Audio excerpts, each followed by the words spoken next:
So please take all the notes of the party there.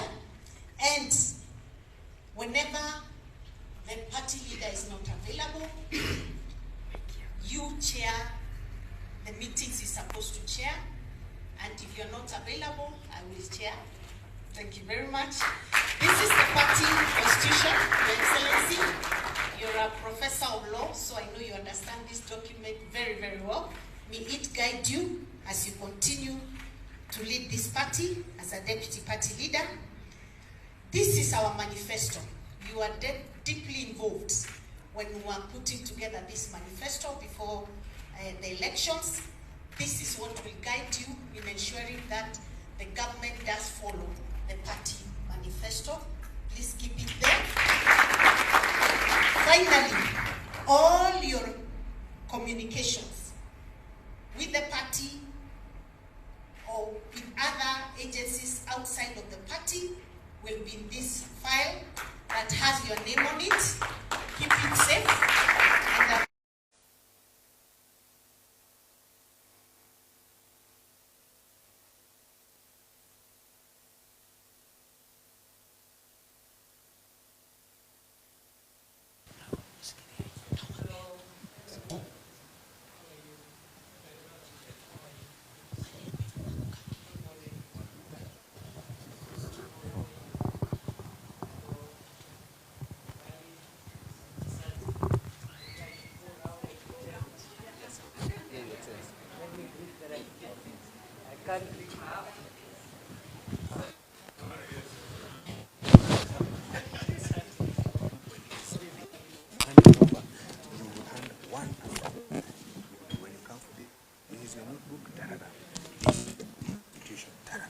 This is the manifesto. This is the file. And then the ribbon is not tidy. So, for purposes of illustration, this for this, this for this. Okay, okay. Good.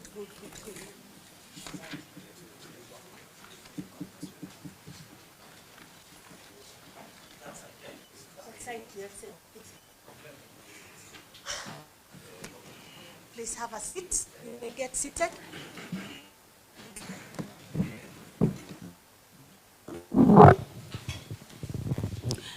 Your Excellency, the Deputy President of the Republic of Kenya, Professor Abraham Kithure Kindiki, welcome to the National Executive Council meeting of the UDA party. We've just held our NEC meeting since 9 a.m. and we are glad that you've been able to join us.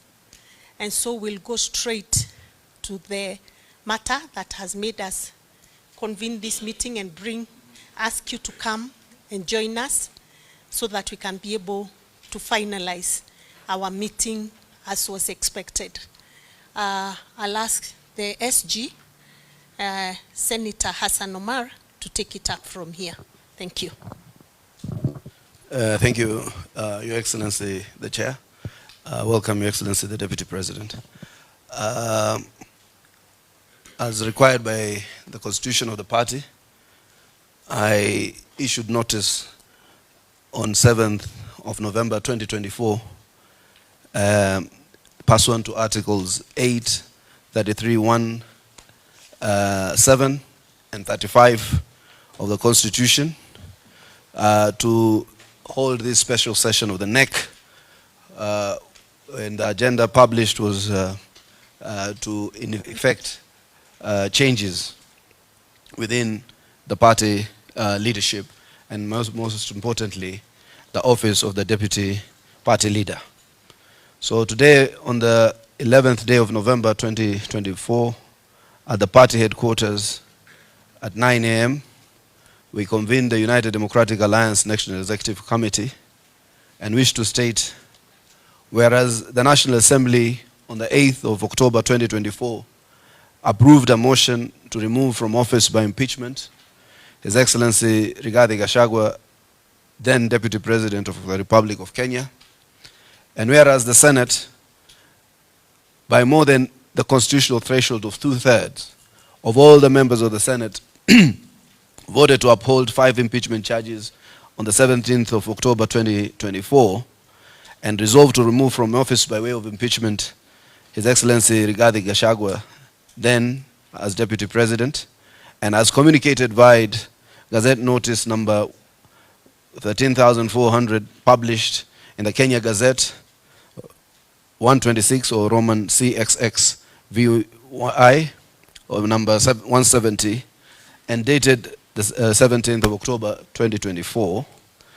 And whereas pursuant to and in accordance with Article 145 of the Constitution of Kenya, His Excellency Rigathi Gachagua, EGH, ceased to hold office of the Deputy President of the Republic of Kenya. Now, therefore, in consideration of the Article 147.1, 145.7, 75.3 of the Constitution of Kenya, and Article 24.3 of the UDA Party Constitution, and in exercise of powers conferred by Article 8.2 of the Constitution of the United Democratic Alliance Party, the National Executive Committee notes that by virtue of the resolution of the National Assembly and the vote of the Senate, and by operation of Article 75.3 and 145.7 of the Constitution of Kenya, as read together with Article 8.2.19 of the UDA Party Constitution, His Excellency Rigathi Gachagua is unable to perform the duties of the office of the Deputy Party Leader and subsequently ceases to hold office as Deputy Party Leader. The National Executive Committee now resolves to designate His Excellency Professor Kithure Kindiki, EGH, as the Deputy Party Leader of the United Democratic Alliance Party, effective immediately, signed on this day of 11th November 2024 by Her Excellency Governor Cecily Mbarire, Chairperson, and the Honorable Senator Hassan Omar Hassan, Secretary General at the UDA Party Headquarters. Thank you very much. So, Your Excellency, you may remain seated. Your Excellency, sir, I now wish to declare you the official Deputy Party Leader of the Democratic Party, United Democratic Alliance, starting immediately, and I wish to hand over the instruments of that office to yourself, sir, if you could kindly come forward.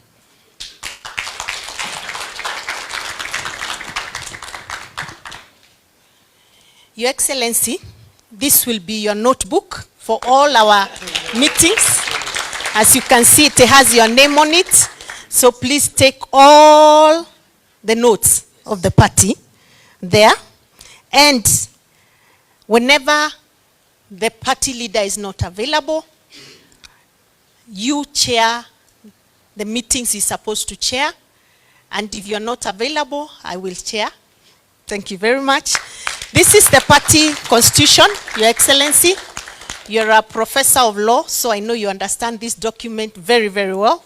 May it guide you as you continue to lead this party as a deputy party leader. This is our manifesto. You are deeply involved when we are putting together this manifesto before the elections. This is what will guide you in ensuring that the government does follow the party manifesto. Please keep it there.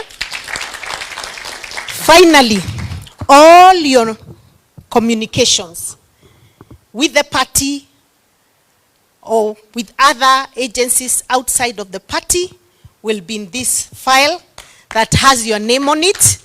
Keep it safe, and I'm sure it will help you. So just hold on, Your Excellency. So this is the... I would like that this is captured.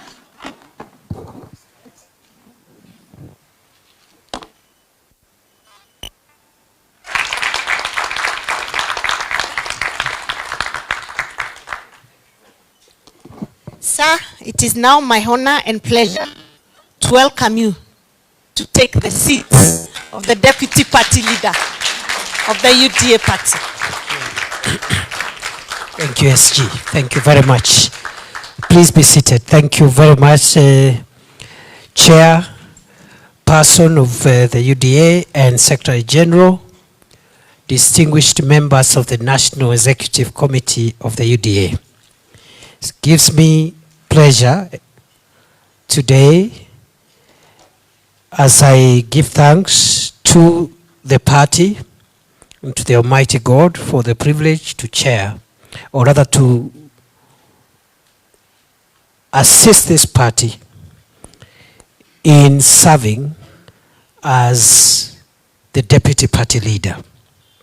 The last few weeks have been momentous as we went through the constitutional and judicial processes that have led to the change of guard in the office of the Deputy President of the Republic.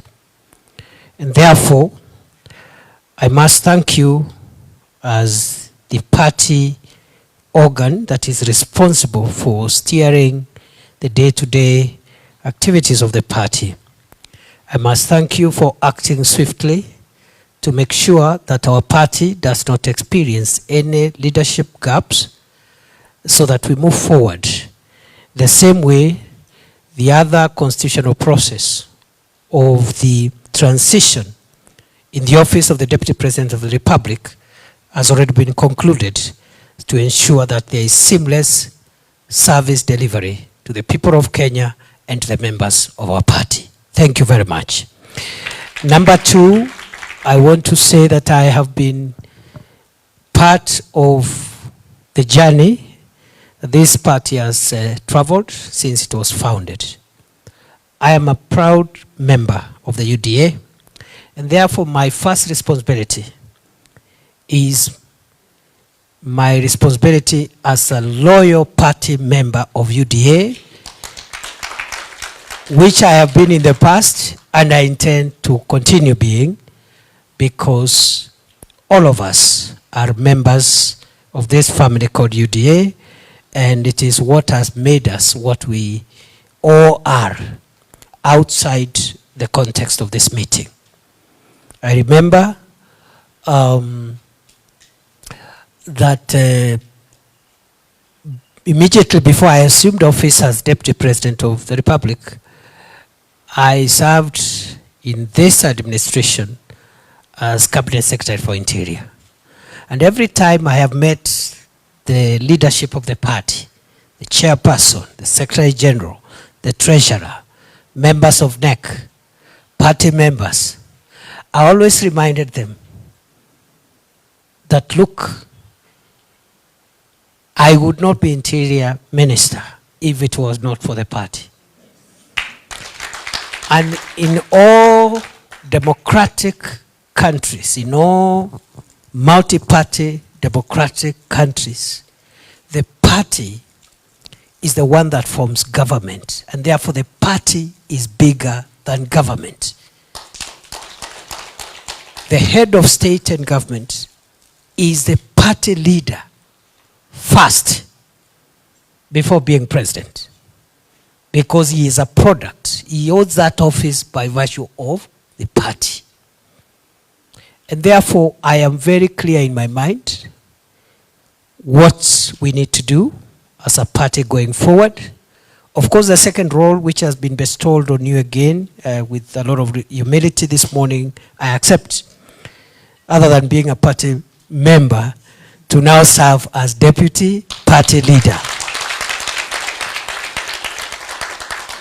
In that role, I expect to assist our party leader as he steers our party, as he steers the country, as the leader also of the country at the moment, so that some of the functions that he delegates to me, requests me to assist in, or I am asked to assist in by the party, I'll be more than able, more than willing and available to assist in. I am taking over this role in a very, very defining moment in the life of our nation. At a time when the country is engaged in or has been engaged in the recent weeks and months in conversations about identity and who we are as a country. There has been conversations around our nationhood and our identity as the people of Kenya. Having been a founder member of UDA, having served in different roles within the party, especially my role as chief agent of the president, our presidential candidate and the running mate during that time, I am aware that our party stands for the unity of our country. I am also privileged to have taken part in the drafting of our constitution and also the setting up of the various organs that are established in the party constitution. I have also been privileged to be part of the team that put together the manifesto of our party. And in all those things that I have cited, I am also very aware that our party stands for the unity of our country. And therefore, as this transition takes place, I want to assure you my unwavering loyalty to the ideals for which our party stands for. I will work with all the organs established under our party constitution for the good and for the better and optimal performance of our party as expected of us by the people of Kenya. I will lead a very consultative engagement, and of course we will all take direction and leadership from our party leader, who is the vision carrier of our administration and who right now is in the steering of our party even as we march into the future. The last thing that I want to say is that even as we look at building unity in the party and unity in our nation, I want to communicate or assure that a united country, the unity of Kenya, is not a threat to the segments that constitute Kenya. We need to understand that the unity of Kenya is not inimical. It doesn't work counter to the interests of the segments that constitute Kenya. What it does is to make the segments that constitute Kenya stronger and more viable. And therefore, I know there is some multiplicity of ideas, interests, aspirations, but those ideas of the various segments which constitute our party must converge so that we pursue the broader ideas that our party believes in, and that is how we will build a strong country, a united country, unify our people, create nationhood, and create the viability of our republic, because without our unity, our republic will not be viable. We will be doing small things all the time because of our thoughts, our interests, our values are not aggregated together. So I'm a firm believer of the unity of Kenya, the indivisibility of Kenya, the oneness of Kenya, and we start that by pursuing these ideals in our party, within our party, so that whatever views that party members have, sections of our parties, including persons with disabilities, young people, the older members of society, different religious, ethnic, or whatever other shades that we have, let us remember all the subnational interests must always converge and meet at the table of our country as a whole. So I wish you well, and I look forward to work with you, and I look forward to spending more time here. I have been coming here, of course, with the permission of the party leadership, but in a discreet manner, for two reasons. Why I've been coming here at least once every 2 weeks for an hour or so is because I was the Interior Minister, and I needed to know that this place is secure, because because the head of state is our party leader, and he uses this facility, isn't it? And therefore I needed to check from time to time that this facility is secure for the Commander-in-Chief. Number two, I used to come here because I until now, and I'm still consulting with the chair and the SG and the other leaders of the party officials, that until now, I am the chief agent of the president until I hand over to the next chief agent. So I will be advised by the party how we go about that. I am a custodian of very many instruments that relate to electoral aspects of a presidential candidate. And just like the IEBC, that office must continue, the chief agent's office must continue to exist until another one comes in for the next election cycle. So I used to come here as the chief agent of the president to make sure that the paperwork is still okay. Nobody has interfered with the files.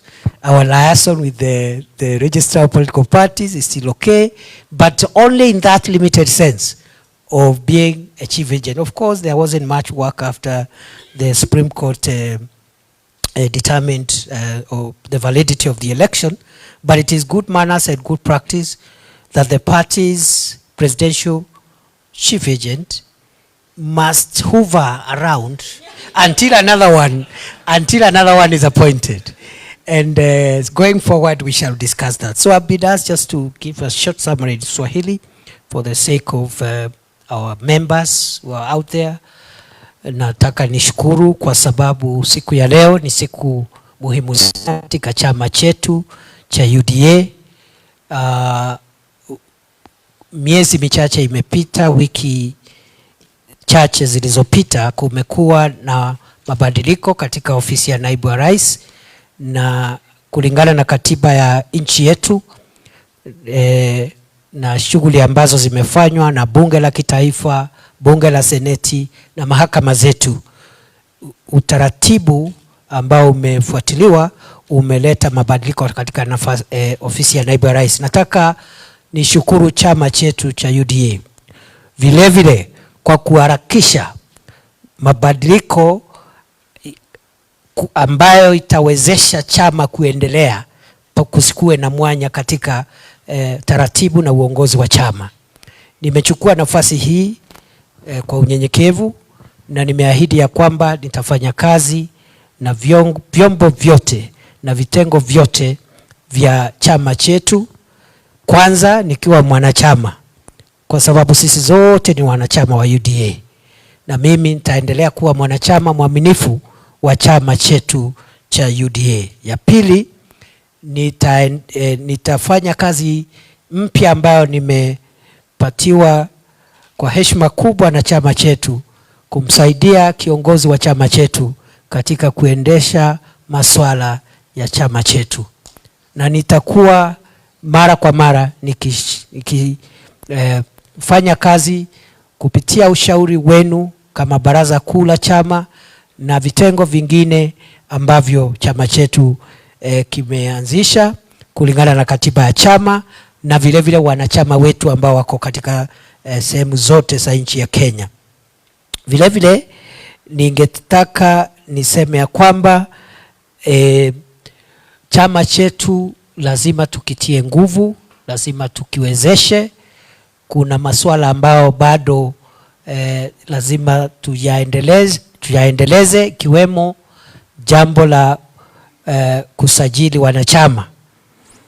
We need to register more members, and therefore I'm going to be part of the drive that is ongoing and try try to put our minds together with the party officials, the party leader, so that we can increase our numbers, the membership numbers. That registration of members is a very important thing that we must continue with.